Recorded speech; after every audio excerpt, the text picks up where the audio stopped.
What you're about to see and hear is about nothing less than the pursuit of truth, the whole truth, and nothing but the truth. So help us God. We, the people of the United States of America, have something to say for all too many of our United States federal government and health leadership, and not all, but most of our national mainstream media. We're not speaking right now to those leaders who are honestly working for the best interest of we the people, or those who legitimately voted for them. We absolutely appreciate all those who honorably lead, work, sacrifice time, effort, or money for the benefit of all those whom they serve. Instead, right now, we are speaking to those of you who are not. You, our federal leaders, are not listening to us. You need to understand that the majority of we the people do not trust you. You have broken and defiled our trust. You assume us as imbeciles. We are not. Truth is, those of you who serve in elected positions in government, you work for us, and your salary comes from we the people. We do not work for you, though we are guilty of allowing you to be in office, or not knowing who you truly are and your intentions, and in some cases, guilty of being completely ignorant and asleep, and all too often, apathetic. But no worries, because thankfully you have exposed and we have seen your true colors and intention, and the fog of apathy and complacency are dissipating. Know that you will deceive, manipulate, and control us no more. We are not oblivious to how you're attempting to change our thoughts, the way we think, and our language. For starters, we need to set the record straight about truth in words and language. Like a motor vehicle, words and language are intended to be relied upon as the vehicles that carry meaning. A properly functioning vehicle's steering, brakes, and throttle allow it to maintain a safe and intended path, while a broken vehicle cannot be counted on to carry anything in any direction, or from one place to another, resulting in misdirection, confusion, wasted time, pain, stress, and general unhappiness. As with all words that were created with intention for the purest communication and understanding, it is no less true for these words that we'll shortly highlight, and their meaning. Words should be accurately and carefully used to help unify rather than divide all of us.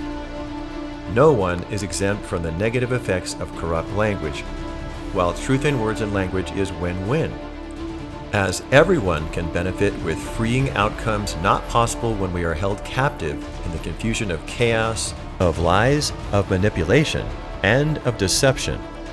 In fact, and while using a term that was made popular by George Orwell, the sheer loads of foul, nauseating, and toxic doublespeak literally being shoveled throughout most of our mainstream media, as well as much of our government dialogue. But we the people have grown increasingly tired of it, and the outright and intentional manipulation of language and meaning in our nation and world. This term has more relevance now than ever before, as well as many other words, the meaning of which are assumed to be understood, and, well, you know what happens when we assume, right? Therefore, we can no longer tolerate untruth, corruption, and toxic language to be the growing American standard. And so we're pushing back for sanity and for truth's sake, a cousin of Pete. Since words are the carriers of meaning, and they can and are either the vehicles for destruction and misery, or they can educate, uplift, and empower those in their path, thus illustrating the good and bad power of words and their meaning. In a moment, we will define and clarify some words relevant to our sense of truth and moral sanity, especially lately, as well as everything that can and will empower, help, and educate us to be better people and therefore better neighbors, citizens of our nation, world, as well as children of a divine creator, if, that is, we care enough to choose. But first, let's talk about part of the reason we are in this challenged situation right now. One huge reason is leadership, a profoundly important word and concept. But even before leadership, we must understand human nature, something our founding fathers also profoundly understood. From psychology and physiology to the Bible and the pages of history have shown we all have an innate need and longing to be led by someone we can trust. Someone who's looking out for our best interest. Perhaps someone wise and all-knowing, or that we can feel completely safe in following. Truth is, our God and Creator is the only one who is all of these things all of the time.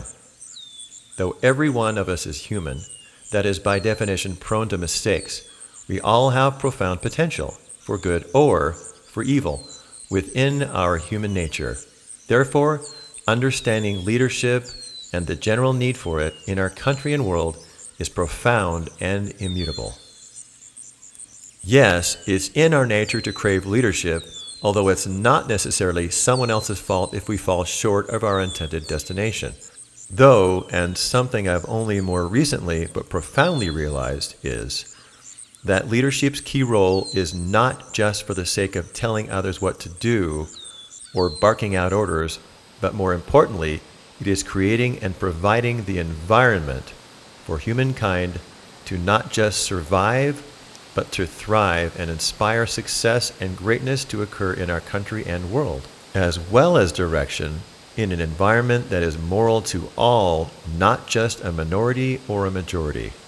The absence of good and moral leadership, on the other hand, if or when we allow it or choose to be blind or apathetic to it, or, heaven forbid, aiding and abetting immoral and corrupt leadership, are not conducive to greatness. Even in ignorance, it's not an excuse, and therefore, good and moral leadership is vastly important to our nation and world's success. And therefore, the character and type of person we choose to lead us or follow is paramount. We can take it for granted, although too often in history we have done exactly that. The problem is, no one is immune from that influence. But here's even more truth concerning leadership. We are all leaders. We all lead either for good or for bad, whether we realize it or not, in everything we do. On one hand, Christ was and is the greatest of leaders, even if you don't believe he is your God and Savior. And there have been and are many great leaders who have followed in his footsteps with good intent, in one way or another. On the other hand, there are his evil opposites. There are many who wish to impede and even annihilate the progress of others' right to pursue happiness, because they love misery themselves and want you and I to be miserable right along with them. Truth is, we are all different and have different personality types, and that's a good thing. Our Creator, in his infinite wisdom, made us all unique. Not only do we all have personality types that have much goodness within them, they are collectively a part of the necessary fabric for community, harmony, peace, and progress, the variety and diversity of which help make the world a better place to live in. But sadly, if there's one personality type all too common in our world leadership, it's a personality based on narcissism. As someone who has lived with and understands narcissism well, it's become more and more present and obvious. So much so that in a way, narcissism is perhaps the real pandemic. The big, unfortunate, and ironic problem with narcissism is that the nature of most possessing narcissistic qualities are obsessed with and driven to leadership positions. They are often driven to the highest positions they are allowed to attain, as a deep thirst for power drives them.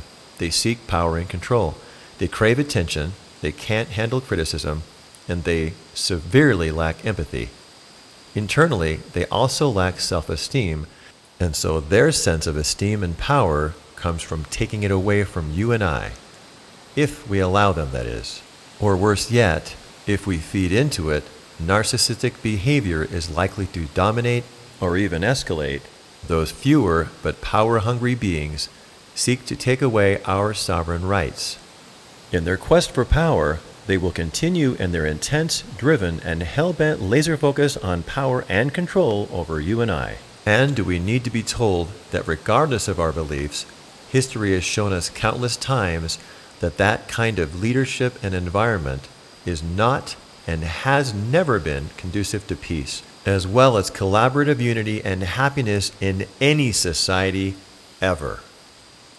Now we'll clarify some very relevant and powerful words, some of which are being manipulated, misused, misunderstood, and even desecrated and attacked, especially lately in our world. First, here are words to help understand, defend, and protect against the roots of corrupt leadership. Narcissism and narcissist. Understanding this personality type in our world is more and more important, as it gives us much ammunition to deal with a dominant few, too many of whom are in leadership today.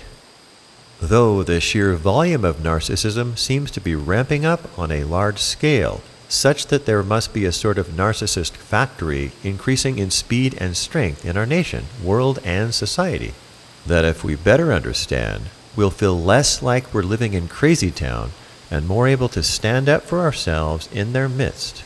They are not just one gender, as they are either male or female and whose sense of self is extremely fragile deep down, but it's rooted in deep insecurity. Although you might never know that, as they wield a big bag of many tricks and practices to hide this truth. Way beyond just self-centeredness, they need constant validation, although they won't give much unless it serves their purpose. They also severely lack empathy and compassion, and can do almost no wrong, nor can they almost take any criticism. And they are master manipulators in language, thought, and action. They will have you and I as the guilty party in everything, as they commit the perfect crime while you're wondering if you're the crazy one. This is called gaslighting and projection. While they are punching you, for no particular reason that you can understand, they shout out loudly in accusatory tones, "Quit punching me!" then blaming others for their own faults and actions. In other words, they are bullies and intimidators, and they constantly push against others as they have no respect for our normal boundaries, while they will take every inch of real estate that we allow them, emotional, mental, as well as physical, sucking the life out of those whom they often claim to be serving or saving. Often referred to as emotional vampires, they are also walking oxymorons and contradictions.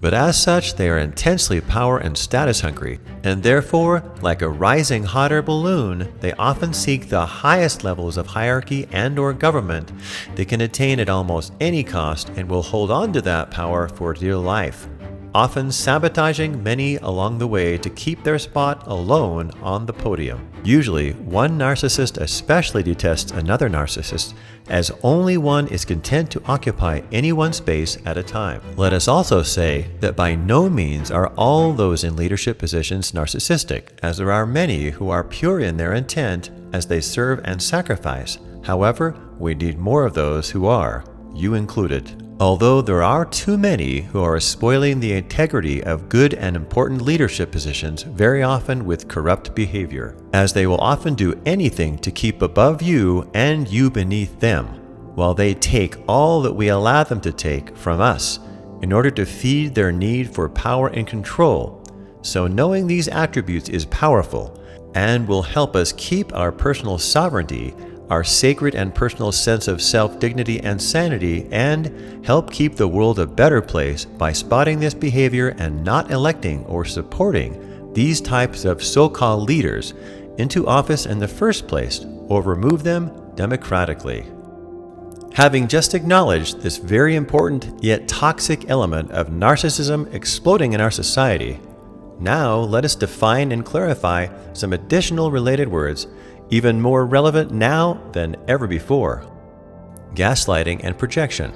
A primary narcissistic tendency for a guilty party to cast blame on everyone else, even as they commit the perfect crime against you, while you question your own sense of reality.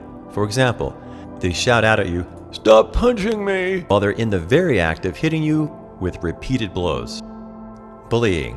Another classic narcissistic behavior tactic intended to get enemies or hopeful victims to weaken and give in. Bullying can be accomplished mentally, emotionally, or physically, though often standing up to bullying, even just once, can stop the bully, often inwardly a coward, from continuing their manipulative tactics for control. Boundaries. Something narcissists love to obliterate. Simply our normal and natural freedoms in space. But, like someone with no protective uniform on while attempting to hold the line of scrimmage in American football, and who doesn't even know how to play the game, would get flattened. The narcissistic personality is almost always trying to push us to follow their agenda, as long as we allow them to do so. A recognition of which vastly helps us to know, in order to set strong and safe boundaries in order to defend and keep personal sanity, respect, and power intact. A must for avoiding narcissistic behavior from steamrolling over us when there's no reason to just let them, if we understand what's really going on. Doublespeak. Again, a phrase coined originally by George Orwell, it describes contradictory language in a crazy-making sort of way in order to twist a specific ideology in its intended victims and into a controlled mental-emotional environment. For example, pain is pleasure, happiness is sadness, freedom is slavery, etc. Racist racism. Exhibiting or believing one's skin color or race primarily determines his or her abilities, or judging a book by its cover, rather than its contents or merits, or assumptions based on appearances. Lately, it's becoming more and more of an instant knee-jerk catch-all response to almost anything that a known conservative person might say, regardless of whether or not it could truly be defined that way, as if to shut them up. Xenophobe. Yet another knee-jerk catch-all term being used today, and from the Greek xenos, meaning foreign or stranger. Xenophobia refers to the fear of anything foreign or unfamiliar. Today, it is used as a pejorative for people who support nationalism or show signs of patriotism. It is often used as a bullying weapon to intimidate citizens to accept foreign ideas or people by way of intimidation. Wikipedia holds that xenophobes may fear the loss of racial identity, which proves the lie behind our racial politics. Conspiracy theory. Piling up still yet another knee-jerk catch-all term being used as a bullying or shut-up phrase for anyone speaking words, ideas, stories, or concepts not accepted by the current narrative, or allowed by the listener or media outlet who has no intention of paying any airtime to the subject, demoralizing it before any constructive dialogue can even occur. While the Webster definition is a secret plan by a group to do something unlawful or harmful, or the act of plotting or conspiring. Sadly, the way the mainstream media usually uses it is as a dangerous, toxic, and almost radioactive label for anything their narrative does not either want discussed, does not understand, or sees as bad for their cause, even when there's no proof or basis for assuming or continuing that narrative. Dis and misinformation. Lastly, one of the granddaddies of the knee-jerk catch-all terms. One or both of these words are almost constantly being used by the mainstream media, mostly as a catch-all comment. Again, to describe anything they do not want to talk about, or when they want the public to look away as if there's nothing to see here, rather than having an open and honest dialogue in search for the truth and facts.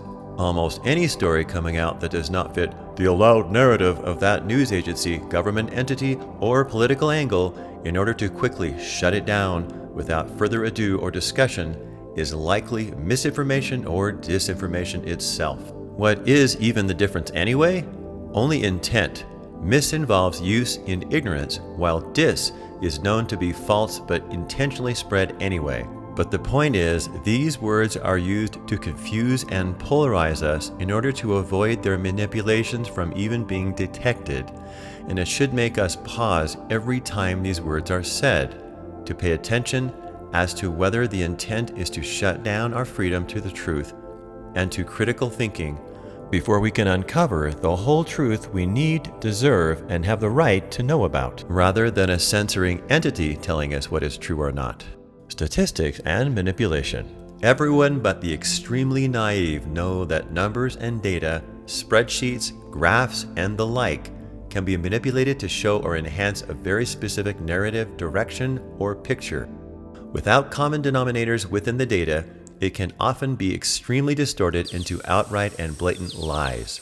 Using manipulated data, facts, and figures to try to falsify the truth is as old as ink and dirt. But unfortunately, it can and does work to temporarily sway and blind those even who are diligent and educated, but vigilance in education and seeking several sources is the best antidote for it. As the fraudsters usually forget, there's no stopping the truth from being revealed eventually. Truth, fact. They should be virtually the same thing. But is there really such a thing? Or do we look through our eyes and hear with our ears, yet are all seeing and hearing different things? As sure as you are reading or listening to this, you know the answer, and that make-believe is not something we use anytime we just don't want to deal with the truth. There's no point in hiding it or hiding from it, and it's sad how many have tried and continue to try to avoid it. As history proves that the truth always reveals itself eventually. In reality, we should never be afraid of it, as the truth will not hold us down, but it will set us free. Subjective versus objective. A way one might qualify facts or truth. Subjective depends upon perspective and opinion. Objective does not. Objective is based on empirical fact or proof, while subjective could change drastically between two different people. If a tree falls in the forest and there's no one there to hear it or see it, it still fell. That it fell is an objective fact. On the other hand, activists burning buildings and shooting people might subjectively be defined as peaceful protesting by some. Radical. An individual who fights for and desires to see extreme change unlike anything that has come before it. Depending much on context, the term radical can be applied to either as a compliment or criticism. Most all of the time, a criticism. In fact, in today's world, many liberal or Democrat-minded people would likely consider George Washington and most of our founding fathers to be radical. But sadly, it's almost always a negative connotation alluding to anyone deeply focused, even in a good cause, with anything that is not understood, including God and religion as synonymous with extreme, all seen as a negative or repulsive and crazy characteristic to be avoided at almost all cost. Left, right. Originally, appearing during the French Revolution of 1789 when members of the National Assembly divided into supporters and non-supporters. Those anti-royalists, or those against the king, sat at his left, while the more conservative aristocratic supporters of the monarchy gathered to his right. Fascist, fascism. A nationalistic or authoritative system of government and social organization, even unlimited power, dominating every aspect of life. In today's world, liberals often label conservatives as fascists, and as seeking to impose endless rules on everyone. The accusation is oxymoronic at the very least, but mostly moronic, but also ironic, as the fundamental aspect of fascism is a vast controlling state, and the core of the conservative philosophy is limited and restrained government. Therefore, it is impossible to hold a conservative view of the role of government and be a fascist, as the two words are at complete odds with one another. Extremist, left or right. Often synonymous with radical in the mind of most political parties. Politics. Poly, from the Greek root many, and ticks, are blood-sucking parasites. The activities associated with the struggles between different opinions of a given governance or country. Though many hate the connotation of the word, some love it. Those hating the word usually do so because of its association with the much arguing over seemingly trivial things. Although ironically, as soon as the topic involves the taking away of things, money, or freedoms that we love, or that governments dictate, how quickly we citizens will suddenly stand up and reinterpret politics as necessary and relevant to our convenience, way of living, and happiness. Truth is, the very creating and sustaining of an orderly, peaceful, enjoyable, and safe environment that can and does have the best ingredients, and that both allows and promotes its citizens to excel and progress in ways that also allows others the respect and the space to do the same, is also called politics. In practice, most who have dared or cared to comprehend it would say it is simply what is good or bad for individuals as we interact with one another. It could, in fact, be nothing more or less than the use of the golden rule within a given community and world. Even ancient wisdom loses none of its validity, as Plato is known to have said, "One of the penalties for refusing to participate in politics is that you end up being governed by your inferiors." Propaganda, an organized spreading of often false ideas or the ideas spread in such a way, according to Webster. Unfortunately, however, it is used on an entirely widespread scale in media, politics, and worldviews, to the point that lately the average citizen is often bewildered to know truth from fiction. Like a powerful hypodermal narcotic, it is intentionally injected into the narrative that so many national, world, and lately health leaders are using to hopefully hook followers into naive, unsuspecting, and oblivious but willing submission to a particular action or ideology. And, like narcissism, it's usually to promote, if not demand or mandate, a one-sided outcome. Republic, constitutional republic. Used broadly by over 100 nations that vary in political ideologies, it is usually used to describe any ideological government that is not a monarchy.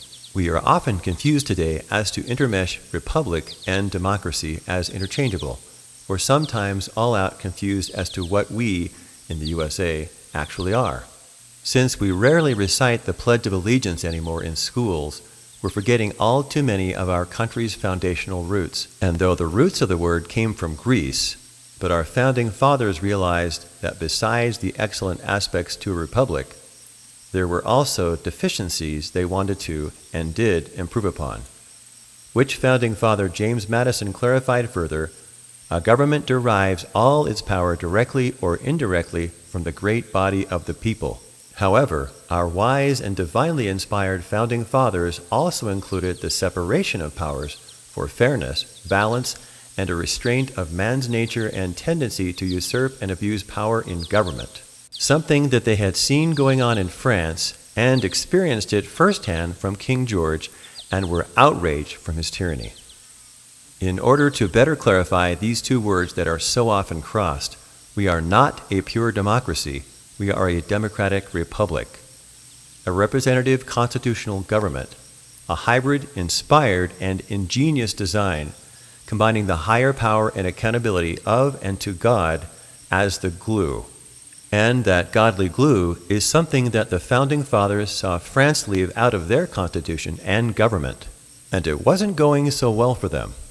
So, as they researched the Bible as well as a world history of governments, using history's 2020 hindsight to learn what worked and what did not, including the present example going on then, with France's godless and guillotine-ruling government. Although, to be fair, the French felt a quick slice was a much less barbaric and more painless and humane way to end a human life. However, our founding fathers wanted no slice of that and no godlessness, as they painstakingly and prayerfully combined godly inspiration with much study of history and the Bible, which included a deep understanding of human nature, with elements of the best governmental systems to have ever been conceived and lived under in world history. And with that understanding, combined with the understanding of the need for the separation of powers, and that government must have the consent of the governed, plus they avoided a pure democracy, which they wisely foresaw to be a mob-rule society. As such, it has become the most successful constitutional republic in history, and it has often been referred to as the Great American Experiment.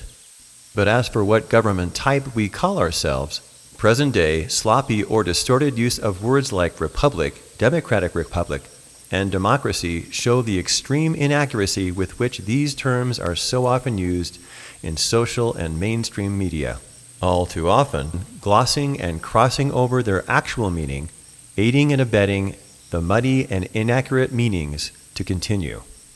But we can correct them with good old-fashioned free speech and open dialogue. Representative government. A government based upon people we elect and hopefully can trust. And based upon their first declaring their values and plans, then representing, standing up for, and showing a willingness to ensure the implementation in society of our most important core values, that we hopefully took the time to research about them before an open and honest election. So, we are a representative government, which is beautiful in practice, but it can break down if those representing the masses become corrupted. Therefore, vigilance in being educated as well as an understanding of a balanced and limited government are essential to keeping corruption at bay, as the nature of a few men in high places can annihilate a very good thing, but again, only if we allow it. Democracy. Demo equals people. Cracy, governed by. Basically, mob rule. The more, the bigger, and the stronger win. Democracy has become an overused catch-all to describe a system of free elections, representative government, and the right to say and do whatever one wants. The term is generally useful to compare a voting representative state versus a tyrannical and despotic regime. Democrat. Not the same as democracy, though slips of the tongue happen very often, as the Democratic Party is often inaccurately misspoken. Whether the Democrat Party is democratic is another matter. Liberal. Usually synonymous with the Democrat Party, they detest traditional beliefs and have a belief that humans are inherently good and that people are victims and that environment is to blame for bad behavior. They also believe that the Constitution is a living or malleable document, and that wealth should be redistributed, and that religion be believed but not practiced in the public sphere, and that life should be spearheaded or run by government. Also, liberal is a deceptive word association reality, because it may speak or advocate for freedom of the individual, which classical liberalism once stood for. And though the surface and speech assumes a positive connotation in reality, but liberal policies remove choice, issue mandates, curb speech, and dictate behavior, perhaps under the guise that they are saving people from their radical disobedience to the status quo of establishment's mandated behavior. In reality, liberals do not birth freedom. They shackle, strangle, and asphyxiate it. Republican, conservative. One is usually synonymous with the other and is one of the two most dominant parties known for the symbol of an elephant as an icon, while the Democrat Party, the symbol of a donkey. A philosophical view that embraces the ideas of small or limited government and individual freedom coupled with personal responsibility. It could be said that it is not a party line, but rather a bedrock of American values, life, liberty, and the pursuit of happiness, as granted only by our Creator, not the government. Also, a pragmatic view of the world as it is, and not any dreamlike state, but it is also about its betterment, not perfection, and encourages individuals to be more self-reliant, self-improving, and thereby improving society as a whole.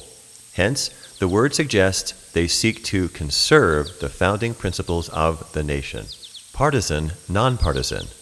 The categorization that an idea or agenda is unrelated to a party's typical bias, that it should be equally valuable and equally acceptable by all parties. Sadly, however, civil cooperation is rare. Sovereignty. A country's supreme power, especially over a political group and/or a country's independent authority and right of self-control. The second part of the definition is the one usually referred to in context of what needs defending and needs to be protected from all enemies. Losing sovereignty is what happens when a country becomes chained, tethered, and emasculated while simultaneously losing control and autonomy over its own destiny. Limited government. Not at all the same as small government. Probably better described as overreach. Government can be small or big and have limited reach. Like a fence around specific things government cannot touch, no matter how big or small, is the point here. Government overreach is a very related term, which is when government thinks they're your God or your parent, or feels it can go and do whatever it wants, even without your permission or against your will. The result of limited or restricted government becoming unleashed by itself likely becomes tyrannical. Anyone not fully getting this need only look at our government mandates and executive policies of the last 2 years to fully understand. Packing the courts. It concerns how many of one particular party's Supreme Court justices occupy the Supreme Court and which way bias of that court is likely to lean given decisions to make. Packing, meaning adding justices in order to further dominate one party, creating a state of little to no opposition in only one partisan direction. Filibuster. Important to know as it's used and discussed quite a bit in government. It is a device used in the Senate to delay or block a bill or nomination from coming to the floor for a vote. The rules for the Senate allow a single senator or a series of senators to extend debate on a bill or speak for almost any length of time in order to block the intended bill from becoming a law. Constitution. The written, agreed, and signed upon principles contained in a document for any defined society or government and the details of that government. France, Germany, Great Britain, most every country that claims to be a country has a written constitution, though many may not follow it much at all. The Constitution of the United States of America is the most successful to have ever existed in the known history of the earth. Most successful because it's the only written and agreed upon constitution that, although it has been designed and allows for amending, its core has remained unchanged and standing for 240 years, while some have been rewritten as many as 13 times within that same time period. Constitutional Republic. We, the United States of America, are not just a republic, but more definitively, we are a constitutional republic, that is, a republic based upon fair representation and a written and signed constitution. Ours notes, and specifically proclaims, the acknowledgement, reverence to, and belief in the higher power of God, as well as the promise of life, liberty, and the pursuit of happiness, which, referenced in the Declaration of Independence, are fulfilled in our Constitution. Ratify. To confirm by expressing consent, approval, or formal sanction. To ratify an amendment. Codify. To arrange rules or laws into a systematic code. Codify.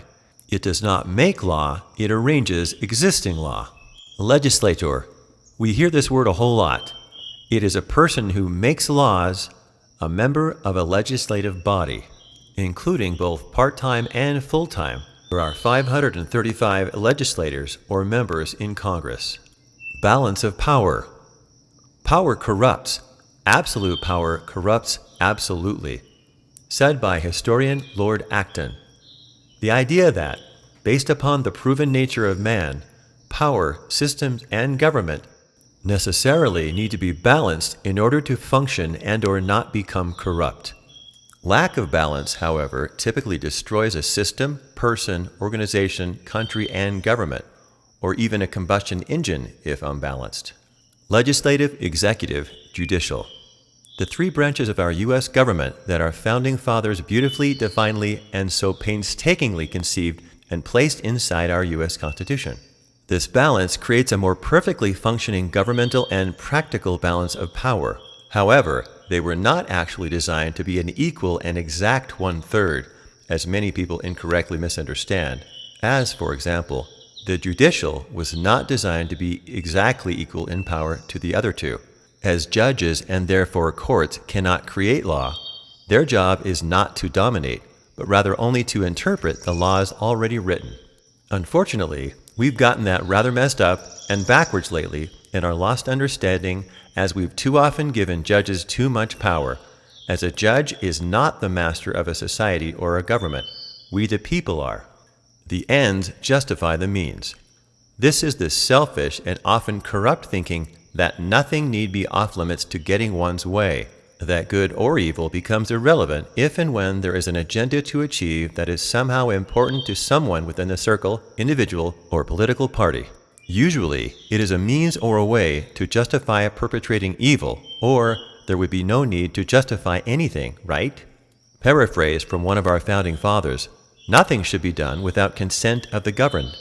We the people are to give or refuse consent. Church and state, separation of. One of the most misunderstood and misused elements of our amended Constitution. Many today are oblivious to know that the concept or principle was all about keeping the government out of religion rather than religion out of government. It is fact and known among those who know our early American history that our founding fathers even conducted church sermons in the U.S. Capitol building that many, if not most, of the founding fathers as well as Congress attended. Today, it is often perpetuated that we must remove religion and God from governmental buildings and meetings, as well as schools, when in reality, this is a distortion and complete departure from what the founding fathers intended. In fact, it would be better or more accurately stated by our founding fathers' intent as separation of state from church, human nature. Something that our founding fathers had a deep and profound understanding which allowed them all the more accurately to design a more perfect and divinely compatible constitution, because they truly understood the nature of God as well as the nature of the beings He created. Those governments and constitutions who have not sought to understand this have not had the success we have had. Debt, the concept of what the black and red of finance is, and that is not monopoly money we can pretend with. Simply, when we spend more than we have, we are in debt. What a concept. Something that first graders are taught, but somehow governments and some members of Congress, that branch of government that holds the purse strings, and instead start believing again in the tooth fairy and the money tree, much to the financial instability and ultimate demise of any country, including ours. And the idea that everyone's doing it still doesn't justify it. Someone has to stand up and say, no, we don't have that money to spend. And although many stand up to those who don't know the ABCs of math, it is more difficult if the party of unlimited spending is in power. National debt. The same result that comes of not understanding that we can't spend money we do not have. Our spiraling U.S. national debt is in the many trillions and currently shows no signs of shrinking. A scary proposition that can't go on forever without one day coming due. Incentive. Part of what makes us move. What we pay attention to, we get more of. What we feed, grows. What we neglect and ignore, shrinks, starves, or dies. Try not feeding a plant or infant and expect it to live and see what happens. Anything grows if we feed it. Therefore, it's important to incentivize good things, or we will grow evil things, behaviors, or habits. For example, paying people to do evil or illegal things is a common problem in the world. If our or any government pays its citizens to do things that aren't good for themselves or the world at large, they are complicit in evil and corruption. So incentivizing good moral choices and say not paying or accepting money for immoral actions is important to be aware of and think about. So if we complain about the very things we feed into, who's really to blame? Socialism, usually synonymous with communism, a concept that sounds ideal for those who are afraid, hate, or are allergic to work or thinking for themselves, and who enjoy being told what they need or should do in almost every aspect of their lives. This stems from a political economic concept based on a theory that if everyone pours everything into the same pot, then everyone will have everything. This concept is so extremely alluring as a thumbnail view, as who would want to poo-poo the idea that everyone gets something and no one is left out, right? The big problem is, it is only a thumbnail view, the reality of which is that the full disclosure or true story told by those who actually do or have lived under it is that nothing could be further from the truth, as it includes many conceptual differences, like, for example, the redistribution of wealth. If everyone had the exact same set of values and work ethics, that might even be a good thing. But if there are those who don't like work or won't work, history reveals that every society who has tried it eventually becomes a different story. For example, for someone working hard to put money in savings, owning 2 or 3 cars and/or vacation home, the government can decide you have too much and require your car or house to go to them so they can turn it over to a lesser fortunate person. However, are they lesser fortunate because of a handicap or because they'd rather freeload off your hard work while they bask in free sunshine and a vacation house? In socialism, that's not yours to know or decide. So when you realize that the harder you work and save, the more likely the fruits of your efforts will end up as someone else's property. A phrase that is being said lately and even openly, you will own nothing and be happy. Capitalism, probably the polar opposite of socialism, yet is often touted as evil, selfish, or gluttonous by liberals. We hear this word often, but it's not often explained. It's simply an economic and political system fueled by competition where private parties maintain ownership instead of the state, government establishment, which allows and fosters freedom, opportunity, growth, and progress in a society. Critics depict capitalism as ruthless and heartless because with it comes winners and losers, but it's really more that high-quality goods and services win the hearts and pocketbooks of their audience and market, while the lower quality goods and services achieve fewer hearts and patrons lining up to buy theirs. Although there are certainly things that are arguably better in the past than in the present, it's simple. Make a great product or service, people will want it. No coercion necessary. Make lousy products and services, people won't. And usually, that's where the coercion comes in. But as far as the byproducts of capitalism, love it or hate it, every automobile, cell phone, computer, medicine, and medical procedure, innovation, etc., is better now than it was 5, 10, 50, or 100 years ago because of fair market competition. A free market incentivizes innovation and better products. Otherwise, we'd likely have products that constantly break, or only one or two choices because it was all that was provided for us, or whatever the government or establishment said we were allowed to buy. What if our only choice in the car market was one with a proven history of an exploding gas tank if hit from behind? The truth is, there was a car made with exactly that feature.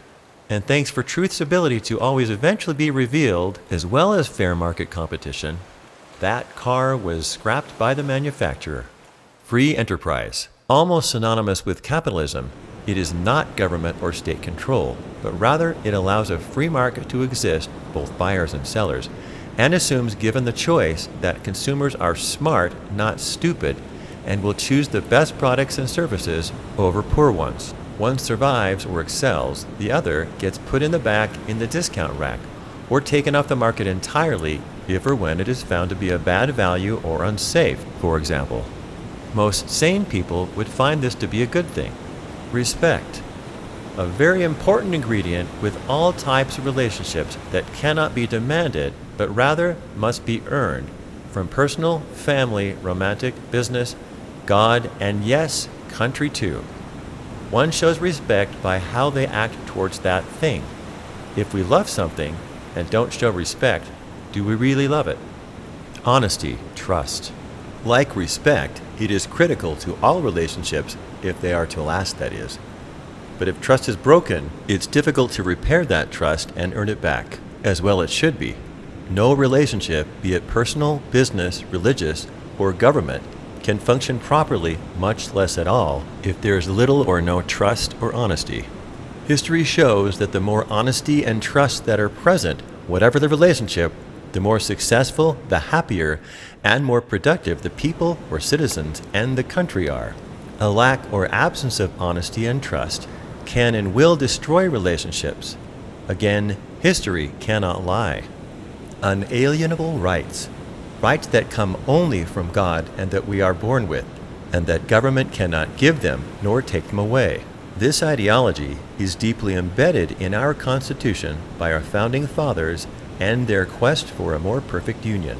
They not only included God in the foundation of principles contained and written into our sacred document, but that these unalienable human rights are in fact innate and are born with all of us, and that government is not God nor above God, and is also accountable to Him. All enumerated rights of life, liberty, and pursuit of happiness come only from our Creator Himself, not any government. No government can take away something they did not actually give, something that is very much under fire in recent times. Integrity. The best synonym for this word should be incorruptibility, period. Concerning the integrity of our constitutional principles and the men who drafted and ratified our Constitution and amendments, Bill of Rights, and Declaration of Independence, though there are those who would try to call them bigots, elitists, racists, and supremacists. Yet au contraire, as anyone saying that would not have taken the time to know them or how passionately they believed in fair and honest representation and in everyone's unalienable rights, including freedom of speech and every man's right to petition.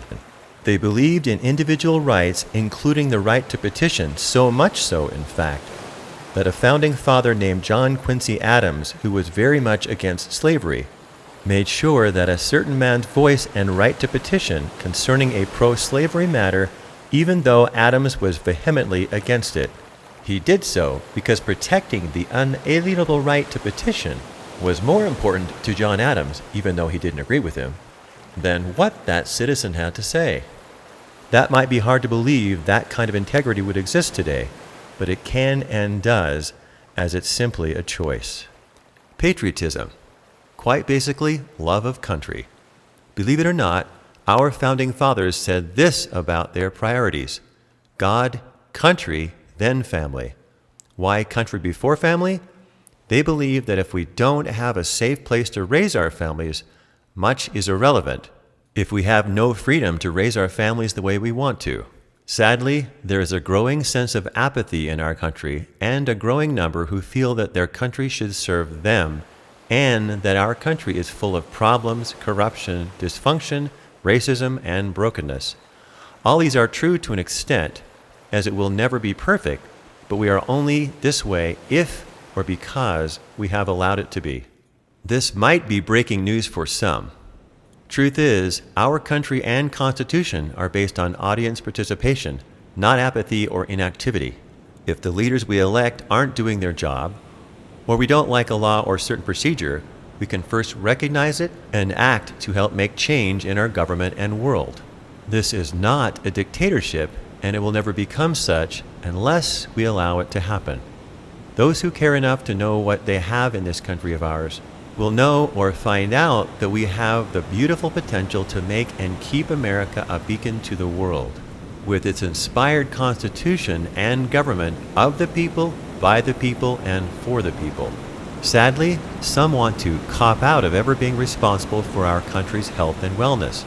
But if we can't take ownership of our country, how can we ever hope to keep it or change it for the better if it's someone else's job? Duty. Something that, besides our military, is almost an unused word and concept today in our cancel culture world. Only doing things if or when we feel like it is not the definition of duty. Our founding fathers fully understood and lived by this word. In fact, it was more than a word, as it was also a spiritual contract with their Creator to fulfill. Today, if we only listen to the mainstream media, it has almost become an extinct word and concept. But in the last 2 years, it is also being recognized and reawakened by many as what is important and has come to light from the challenges we have all gone through. Duty to God, country, and family, including the acknowledgement of the moral values that have defined this country from its birth, and that the higher power is God, not the government. Although it is interesting that many well-intentioned Christians who love and respect God and would say He is in charge, and therefore we need not do anything. Au contraire, as nothing could be further from the truth, as we are His fingers, His arms, and His army, if we choose to be. But if we're ever in doubt, we can always ask ourselves, where would each of us be without the hundreds, thousands, and millions who came before us, who persevered political and literal storms, battles of war, and who sacrificed their time, their families, and even their lives, allowing us to have what we have? Everyone who has ever sacrificed for truth, freedom, or our America as it was created to be, does not and would never want to think that they did it in vain. They deeply believed in and fought for their future and our future, but it did not come free, as freedom is anything but free. And for those who would say, no need to worry, the Lord will return before we need to concern ourselves with this stuff. Truth is, no man knows the hour or day of His return, yet someone from every generation has thought His return immediately imminent. Yet everyone has yet to be correct. So why would we abandon our duty for the sake of our children and their children? Therefore, even though we don't and can't predict our future's timing or every outcome, it's still our duty to be accountable until he does arrive. This brings the profound point home that John Quincy Adams made as he said after a deep understanding of duty from the Bible and God's perspective when voicing his mantra of, "Duty is ours, results are God's." Responsibility. Similar to duty, it's understanding what needs to be done even if it's not popular, convenient, or easy. It is the responsibility of each citizen to know and understand their role as citizens of the constitutional republic that requires the government to have the consent of the governed, and that our amazing and inspired Constitution is only a piece of old ink and paper if we the people do not learn of it, teach it, act, protect, lead, maintain, honor, serve, and adhere to its divinely instituted ideals created under God and solely for the liberty, justice, and pursuit of happiness of all who desire to reach for it. And so because nothing of value is free, neither is the promise of freedom and the pursuit of happiness without effort. Sacrifice. That most anything is free is mostly a lie because everything of value does have a price. Sacrifice is part of life, which also demonstrates the commitment to one's convictions. It is not without benefit, as it's usually always connected to something greater than itself. Everything good that we enjoy came from someone else's sacrificing at least their time, energy, and many even their lives for you and I. Creating this free nation has taken much sacrifice, also including the blood and lives of many, and requires some level of sacrifice in order to maintain it, cannot just do nothing, as those who are not willing to do so are helping to prevent the passing of the torch of freedom and what has been built and may never appreciate, and sadly, are oblivious to the benefits of sacrificing time or one's energy in service of our country. If we are not willing to sacrifice for those who come after us, what will they inherit?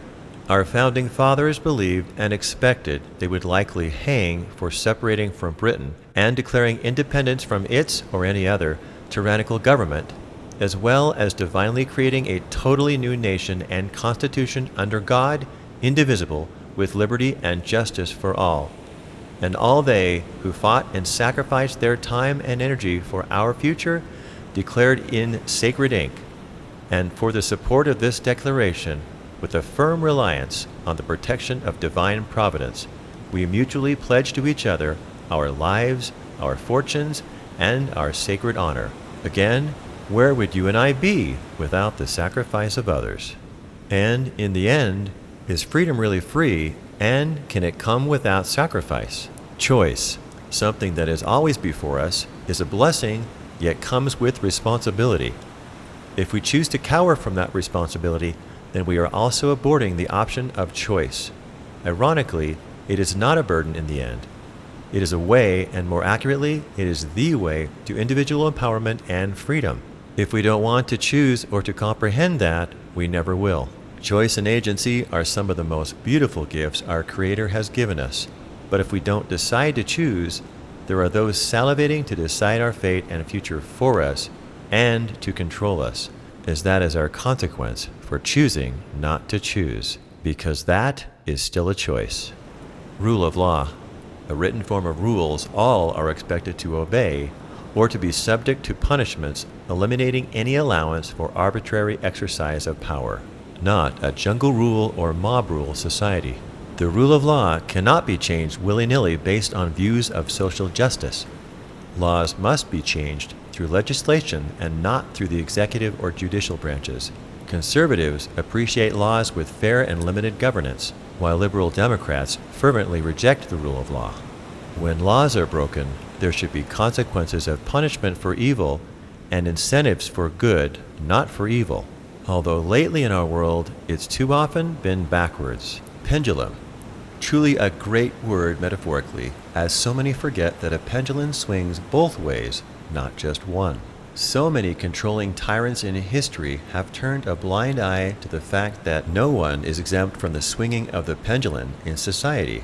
Yet those of evil intentions will and have often thought in their evil naivete that they can pursue any evil and oppressive one-way endeavor or mandatory control over a body of people, and that the people's will, or pendulum, will never swing the other way, illustrating the selfish evils of a proud and one-sided heart. Call it karma, but in time the pendulum will always swing the other way also. Contrary to the corrupt logic of some, there's not just one dimension at play in a three-dimensional world, any more than we can say that our world is flat, and no one is exempt from this reality. Therefore, karma ultimately has its way with those who suppose they could control or prevent the web of their own consequences, even when woven from hidden, deceptive, or foolish actions. The pendulum of karma is that the fool eventually becomes ensnared in the very web they have weaved. Consequence: the after effects of a thought, intention, motion, or action that no one, not even God himself, can avoid. Although agency and free will are always a choice, consequence is not. The consequence of good deeds, hard work, and moral living will be happiness, joy, and success in the long term, not always in the short term. But the consequences of evil intentions, selfishness, or immoral and corrupt living is always eventually misery. Leadership. True leadership is not just climbing the ladder of success or status, or a rank, a perk, or a position to control others in order to bark out orders to those beneath us. Instead, it is and does require sacrifice, but more than that, it's providing an environment in which those in our care can feel safe and have the freedom to be their natural best selves, individually and collectively. Accountability. This is no trivial thing, something that everyone should care and pay attention to in order to root out dysfunction or corruption in an organizational or government setting. Although every elected official takes an oath of office, yet if leaders can at will commit breaches, crimes, violations, felonies, fraud, or general misdeed against the rule of law or of the given statutes of their oaths of office or responsibility and not be held accountable, is not only a travesty, but is also an evil example for future falterall and corruption to be the mafia modus operandi, or standard, though lack of accountability has and will always be present. Although it's safe to say much of America is beyond outraged in more recent times due to the sheer lack, if not absence, of it, especially within the highest levels of government and leadership, and even in our once more deeply honored and revered constitutional republic, and in the world in general. Though thankfully there are those working hard on being accountable, and it can and should be any or all of us. However, the truth and solution to those who don't or aren't is that no one should be exempt from accountability, whether it be citizens or leadership. We, the citizens of this country, hold the power or make change in our country. That is the beauty of a representative constitutional republic: freedom of speech. One of the most sacredly thought of freedoms ever conceived, and part of what was fought for within our Constitution as a priority or a First Amendment, as well as one of the most discussed and fought for desires and expectations to this day. Why? Because unless humans can start reading minds, the only way ideas turn into constructive actions is through discussion and open dialogue. Yet, that very ability to do so is under attack at so many levels. But history reveals that without freedom of speech and the press, we the people could not nor cannot continue this great American experiment and constitutional republic, though sadly, there are a loud and often elite few who have disdain for this nation and want to change it away from a free yet law-abiding and divine government under God. Those who hate America know that taking away freedom of speech is a major step on their road to achieve that goal. However, we the people hold the keys and the power to the vehicle as to whether that happens or not.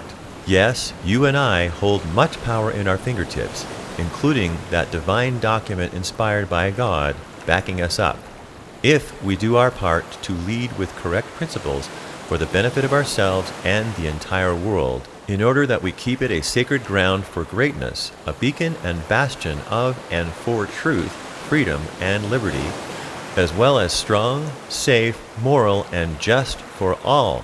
Now, to mention two of the saddest and even disgusting ideas or phrases that need to be called out as evil and correct. The first, much more recent and by far the most disgusting of the two. 1. Never let a good crisis go to waste. For the love of all that is holy, what does that even mean? Sadly, it connotes nothing less disgusting than perhaps taking candy away from an unsuspecting and defenseless baby or raping a damsel in distress. This is one of the most disgusting and despicable statements ever uttered or unabashedly printed, as it connotes that, on the heels of weakness or tragedy, there are those who would actually take advantage of usurping control of an individual or entire country who would otherwise not give consent to an idea, agenda, plan, law, or contract, societal or governmental.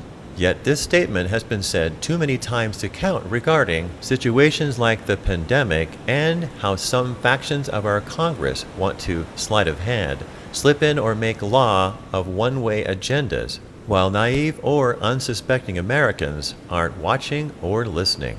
This is truly rooted in deceit and just plain evil. Any thing, plan, agenda, or contract with the American people should always be worthy of bringing it to where it can be discussed and or voted upon in the full light of day and in full disclosure and transparency, and not hidden from the very citizens our elected officials gave an oath to serve and protect. And 2. Our Constitution is old, moldy, out of touch, out of date, and does not help today's world of American people and needs to just go away as we've just moved on. Paraphrase from different disconnected, uneducated, indignant, or just apathetic citizens who just don't know any better, or can't seem to take the time and effort to look into and appreciate what we all have the opportunity to appreciate. However, nothing could be further from the truth, because our founding fathers were wise in that they read, studied, prayed, even learning from every other known government, as well as 33% of their research coming from the Bible, most of any written source, and even a more tangible understanding of a government without God directly in front of them, given what France had been and was going through. In effect, they designed a hybrid constitution based on the very best ingredients that every other government had used and learned from, and had the wisdom of leaving out what had not worked, as well as a profound understanding of natural law and also the nature of man, and the divinity and wisdom of God, our Creator, as the higher source of power and of all goodness, combining it all together. Truth is, our United States Constitution is not old and outdated. It is not based on styles, trends, or cliques. It's based on principles, correct and timeless principles that have worked for the best and most productive governance for man to have. If, however, we the people under it can live morally, it is the most perfect environment for peace and prosperity that we know of ever to have existed on earth. Though the price and technology of our gadgets change, principles that we live by don't. And the proof is in the thousands of years of history and what we've learned. And that God and principle-centeredness is what keeps it timeless, not old, moldy, or outdated. Though there may be those who want to hate America for whatever reason, truth is we are the most long-standing and successful constitutional government and country that the civilized world knows, as no other constitution and country has survived, not having been scrapped or rewritten for over 240 years, while most constitutionally based countries don't even come close to that time span. One of the biggest ingredients that our founding fathers realized and infused into our Constitution is that correct principles are eternal, is that there can be no long-standing or peacekeeping governmental society without morality and God as the recognized higher power and the glue of a successful, written, and agreed-upon Constitution. Now, a final note for leaders who do not understand what true leadership really is. For those of you who are or claim to be leaders, it must also be declared that the profound and immutable truth is, we the people are not incompetent, nor are we imbeciles. Yet too often our government of today is treating us as if we are. Concerning this, President Abraham Lincoln said these forever relevant and profound words concerning truth, facts, and their effect on we the people in the face of any challenge. He said, I am a firm believer in the people. If given the truth, they can be depended upon to meet any national crisis. The great point is to bring them the real facts.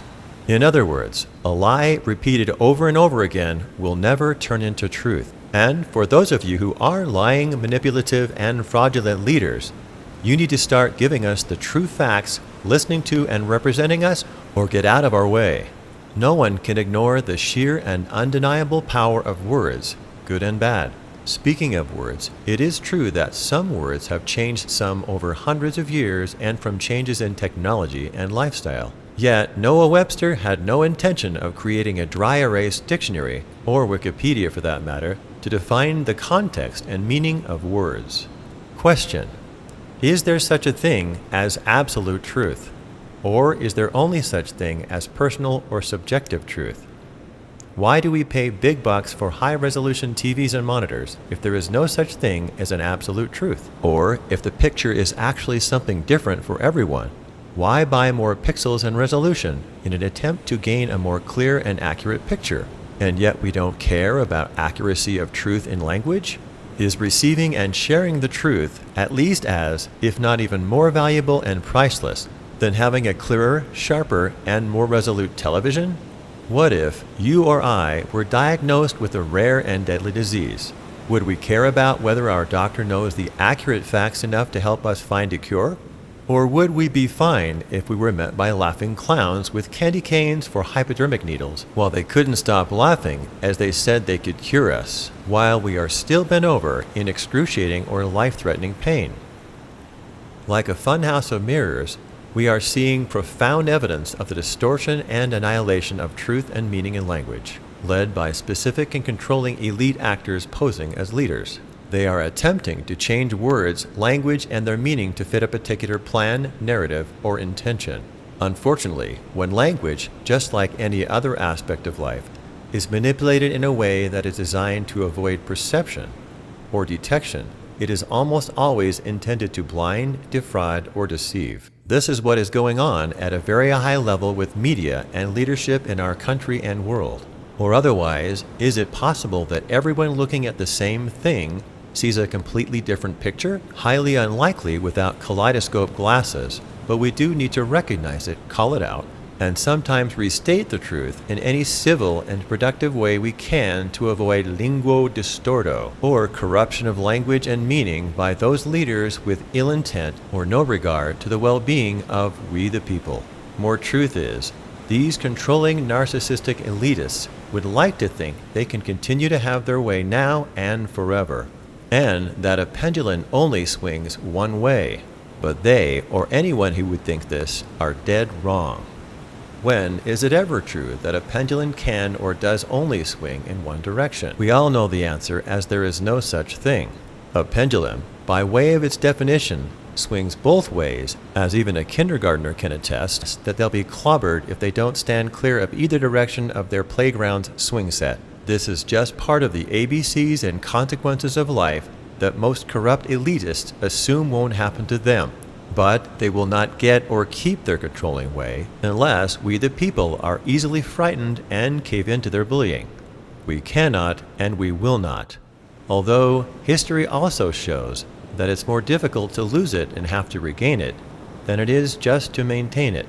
In other words, yes, the pendulum of life and liberty swings in both directions.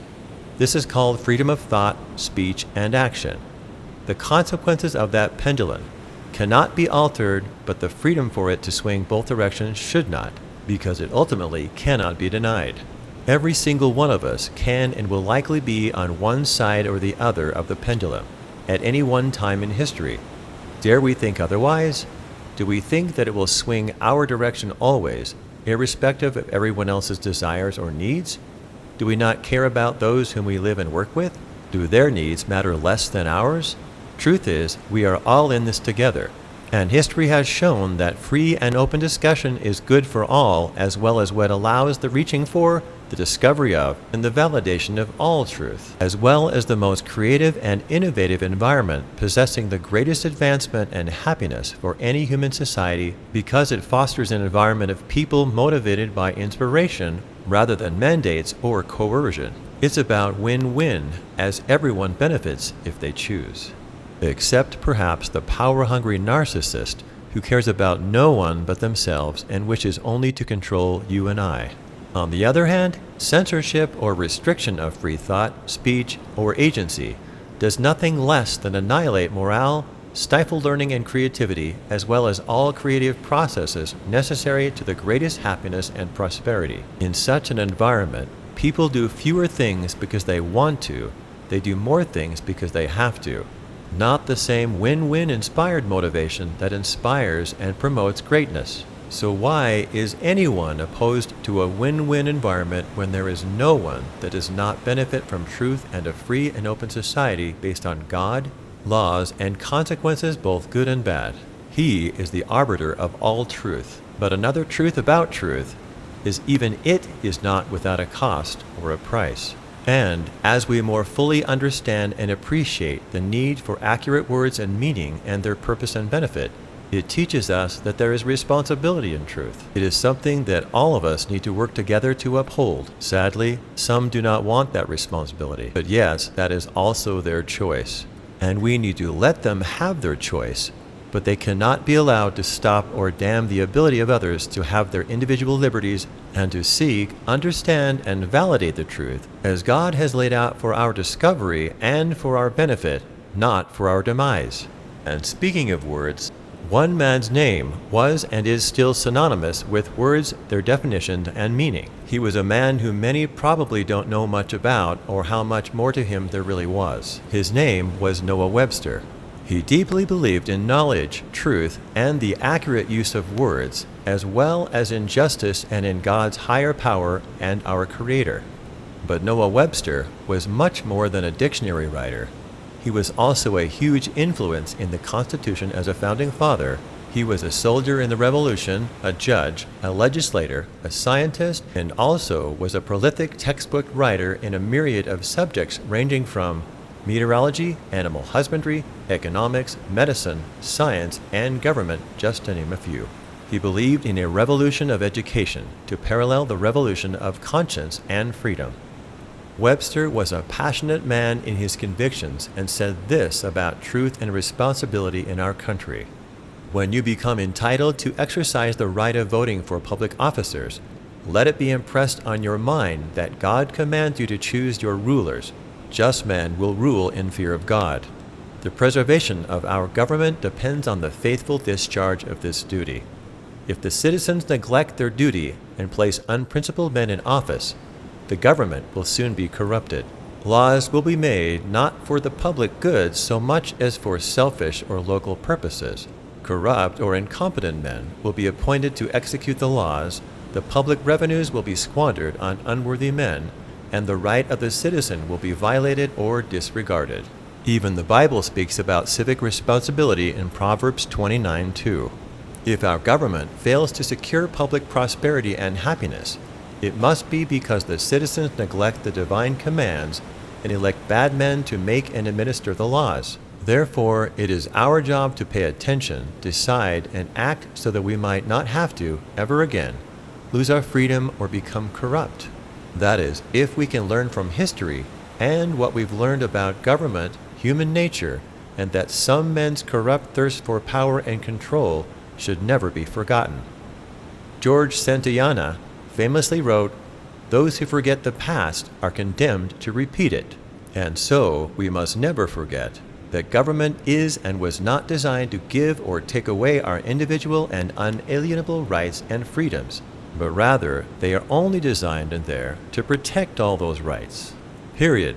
Our Constitution, as designed by our inspired founding fathers, who were well and divinely equipped because they were wise to the nature of man and what history had shown from other societies and nations concerning that nature and what failed them, and that power corrupts, absolute power corrupts absolutely. Now, here's some more men who cared deeply about integrity, duty, our Constitution, and its profound benefits and responsibilities. John Dickinson, a founding father concerning unalienable rights, is a right which God gives to you and which no inferior power has a right to take away. Human government could not give the rights essential to happiness. We claim them from a higher source, from the King of Kings and the Lord of the earth. They are not annexed to us by parchments and seals. They are created enough by decrees of providence, which establisheth the laws of our nature. They are born with us, each with us, and cannot be taken from us by any human power without taking our lives. Samuel Adams. Unalienable rights are inscribed by the finger of God on the heart of man. James Madison said of the purpose of government, "Government is instituted to protect property of every sort. Conscience is the most sacred of all property." John Wise. The best form of government, especially noted in the Bible, government by the consent of the governed. John Jay said these words concerning the likelihood of our success being based upon our diligent actions. Every member of the state ought diligently to read and to study the Constitution of his country, and teach the rising generation to be free. By knowing their rights, they will sooner perceive when they are violated, and be better prepared to defend and assert them. James A. Garfield said on the 100th anniversary of the country and the 20th President of the United States in 1886, "Now, more than ever before, the people are responsible for the character of their Congress. If that body be ignorant, reckless, and corrupt, it is because the people tolerate ignorance, recklessness, and corruption. If it be intelligent, brave, and pure, it is because the people demand these high qualities to represent them in the national legislature. If the next centennial does not find us a great nation, it will be because those who represent the enterprise, the culture, and the morality of the nation do not aid in controlling the political forces." In other words, in order to maintain a more perfect union that was divinely conceived and created, and that many have fought and spilled their blood for, we likely do not need to suffer or sacrifice anywhere near what our founding fathers already did for us, but we necessarily do need to 1. Read and study, 2. Teach the rising generations, 3. Know our rights, and 4. After we've studied and know those rights, be prepared to defend and assert them. Ignorance is not an excuse, nor is it a power. Knowledge is power, and knowledge combined with experience is wisdom. And speaking more on wisdom, many great and inspired minds have come before us for our benefit, and in hopes that we can and will, in turn, add our torch and flame in order to illuminate a better and even more learned path for those who walk behind us and in our footsteps. And finally, now that we have discussed some important and relevant words and their definitions, clarified their true meanings, we are armed and prepared to defend what we believe and desire to uphold for our God, our country, and our world. And as John Donne stated in the 17th century, no man is an island, further illuminating the human and social reality that neither nation nor man can exist in a vacuum, devoid of influencing or being influenced by others. Since the United States of America has had the blessing of historically being a beacon and a bastion of and for hope, strength, peace, opportunity, God, family, and freedom, others look to us for support, strength, and direction. And so, as America goes, so goes the world. It has not come without much effort and sacrifice, but with great blessings come great responsibilities. As for over 240 years, America has arguably been the most blessed nation on earth. Truth is, it's not just about us, because we bear a responsibility, not only to ourselves, but for the leadership and influencing for good of all humanity, a world and humanity, which in turn comes again back to us. So truly, there is no island in humanity. As one of 18 surviving Holocaust volunteers, Gideon Frieder paraphrased, "He who saves one life saves the world entire." And so, the isolated island and one-way pendulum do not exist. Only a world that has no edge, spins, and is round, and, as well as a pendulum, They have no conscience or care for who they spin or swing for, only the laws of nature, fair and natural laws that always come back to and include us. Now, a word and a way back for those of our leaders who have literally and intentionally acted against our best interest as well as their oaths of office or in upholding of our Constitution. In order to come back and be accepted by we the people, the hard, indisputable truth is, you have violated and destroyed our trust.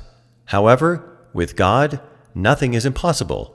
You, our government and media, can restore that trust if you care to, if you make the honest effort. But as history does and will always show, restoring trust does not come easy, nor should it. There will always be karma, consequences, and damage to restore for destroying that trust. If not, the consequences of your actions that have resulted in the demise and annihilation of our trust will come back to you, as there is a higher power than you or I at play here.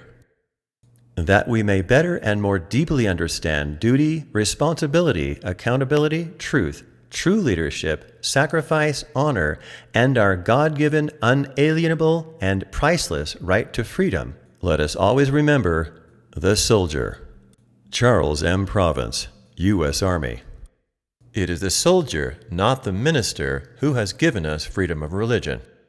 It is the soldier, not the reporter, who has given us freedom of the press. It is the soldier, not the poet, who has given us freedom of speech. It is the soldier, not the campus organizer, who has given us the freedom to protest.